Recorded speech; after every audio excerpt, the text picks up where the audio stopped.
யோவான் 9ஆம் அதிகாரம் 4 சில வசனங்கள்.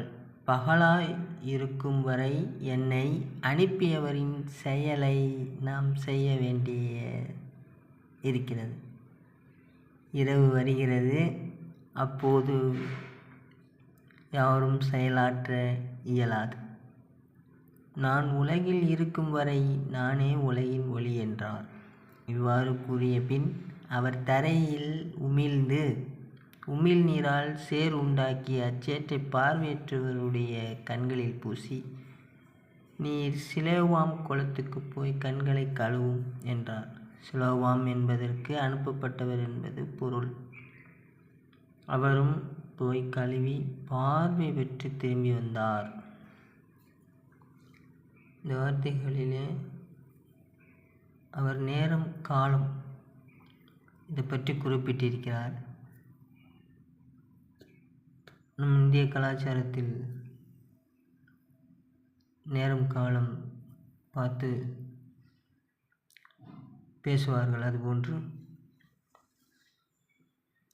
இங்கே அவர் குறிப்பிட்டிருக்கிறார். அந்த பகல் நேரத்திலே அவர் செயலாற்ற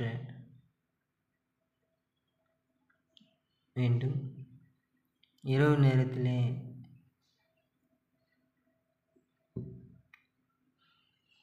எதுவும் செய்ய முடியாது என்று அவர் குறிப்பிட்டிருக்கிறார். இத்தருணத்திலே அவர் உலகில் இருக்கும் வரை அவரே ஒளி என்று அவர் குறிப்பிட்டிருக்கிறார். ஆகவே நேரம் காலம் என்று பார்க்க வேண்டிய அவசியம் கிறிஸ்தவர்களுக்கு கிடையாது. இயேசு கிறிஸ்துவுடைய துணை இருக்கும்போது நேரங்காலம் பார்க்காமல் நல்லது செய்ய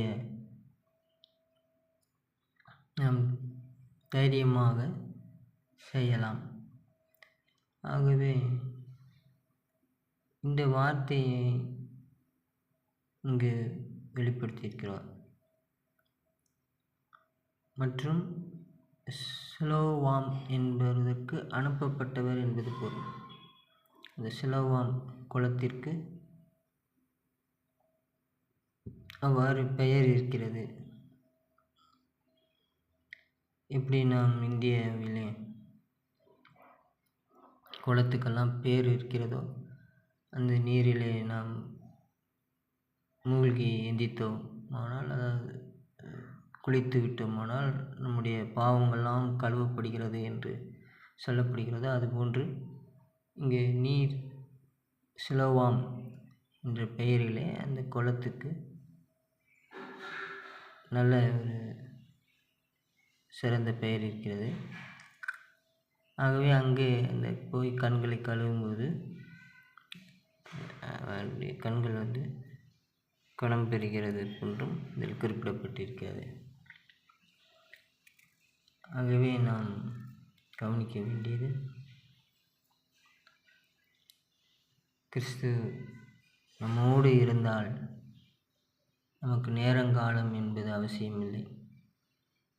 அவரே நமக்கு ஒளியாக இருக்கிறார் என்று அர்த்தமாகிறது. அவர் பரிசுத்த ஆவியை நமக்கு அனுப்பும் பொழுது நாம் குணம் பெறுகிறோம்.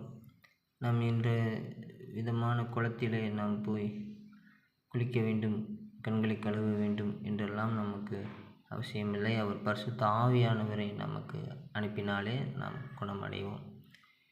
இந்த வார்த்தைகளை இங்கே அவர் உணர்த்தியிருக்கிறார்.